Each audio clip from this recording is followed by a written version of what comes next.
Bismillahirrahmanirrahim. Assalamualaikum warahmatullahi wabarakatuh. Perkenalkan, saya atas nama Indri Wahyuningsi dengan NIM O1A1200021 dari kelas A.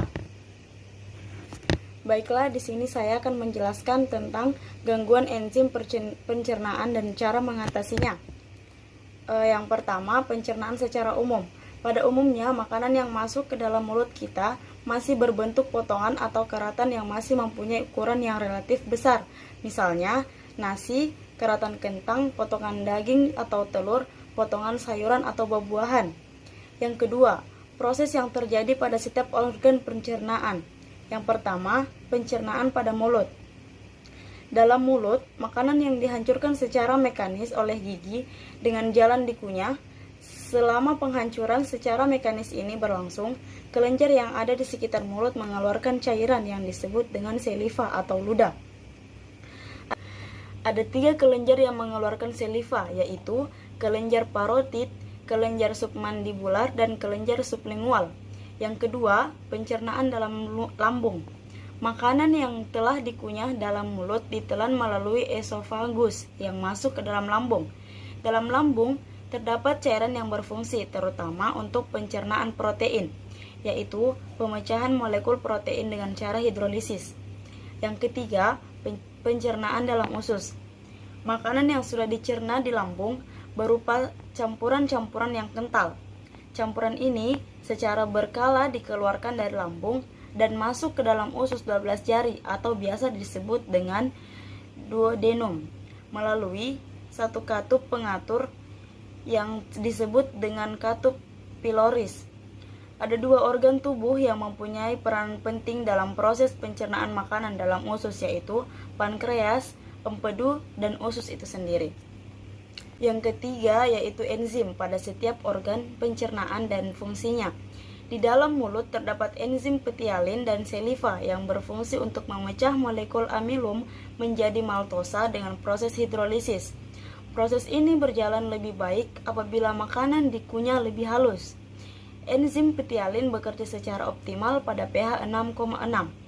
Enzim petialin mulai tidak aktif pada pH 4,0 karena setelah makanan ditelan dan masuk ke dalam lambung, proses hidrolisis oleh enzim petialin tidak berjalan lebih lama lagi. Selanjutnya yaitu di dalam lambung terdapat pepsin, yaitu enzim yang berguna memecah molekul protein menjadi molekul yang lebih kecil, yaitu pepton dan peptosa. Enzim ini dihasilkan oleh sel-sel utama lambung dalam bentuk pepsinogen, yaitu calon enzim yang belum aktif. Pepsinogen ini diubah kemudian menjadi pepsin yang aktif dengan adanya asam HCl. Sedangkan pepsin yang terjadi dapat menjadi katalis dalam reaksi perubahan pepsinogen menjadi pepsin atau otokatalis. Di sini juga kita bisa melihat di dalam usus terdapat cairan yang mengandung enzim-enzim yang penting dalam proses pencernaan makanan sebagai berikut. Yang pertama, ada yang disebut dengan karbohidrase, yaitu enzim pemecah karbohidrat. Enzim yang terdapat cairan usus ialah maltase, sukrase, dan laktase. Maltase adalah enzim yang memecah maltosa menjadi glukosa. Sukrase memecah sukrosa menjadi glukosa dan fruktosa, sedangkan laktase memecah laktosa menjadi glukosa. Yang kedua, ada yang disebut dengan peptidase, yaitu enzim pemecah ikatan peptida. Enzim yang penting dalam cairan usus ialah aminopeptidase, yaitu enzim yang memecah ikatan peptida pada ujung yang mempunyai gugus min NH2. Di samping itu, terdapat pula peptidase yang memecah molekul peptida dan dipeptidase yang memecah molekul dipeptida.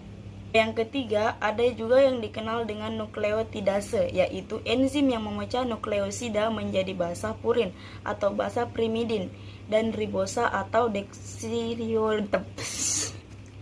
Yang ketiga, ada juga yang dikenal dengan nukleotidase, yaitu enzim yang memecah nukleosida menjadi basa purin atau basa primidin dan ribosa atau deoksiribosa.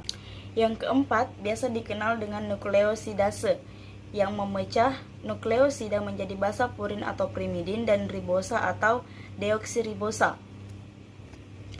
Yang kelima yaitu heterokinase, berfungsi untuk mengaktifkan tripsinogen menjadi tripsin.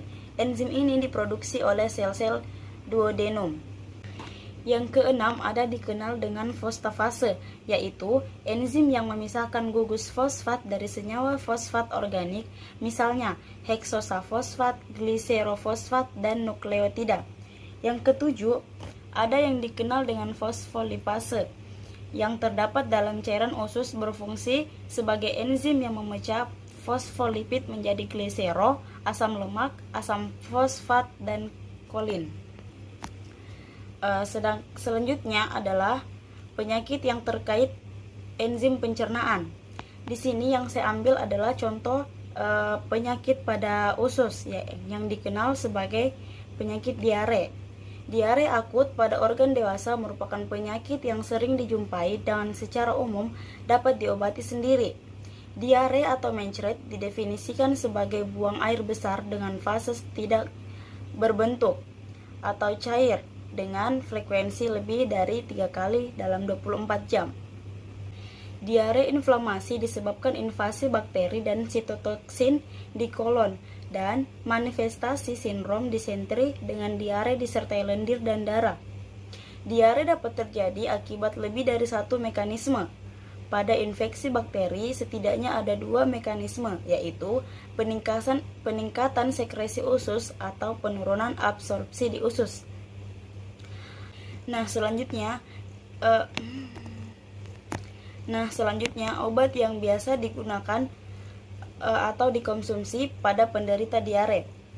Terobosan terbaru milenium ini adalah mulai tersedianya secara luas resisadotril yang bermanfaat sebagai penghambat enzim ekapalinase sehingga ekapalin dapat bekerja normal kembali. Perbaikan fungsi akan menormalkan sekresi elektrolit sehingga keseimbangan cairan dapat dikembalikan. Hidrasek sebagai generasi pertama jenis obat baru anti diare dapat pula digunakan dan lebih aman pada anak. Mungkin itu saja yang bisa saya jelaskan mengenai gangguan enzim pencernaan dan cara mengatasinya. Lebih dan kurangnya mohon dimaafkan. Wabillahi taufiq wal hidayah. Wassalamualaikum warahmatullahi wabarakatuh.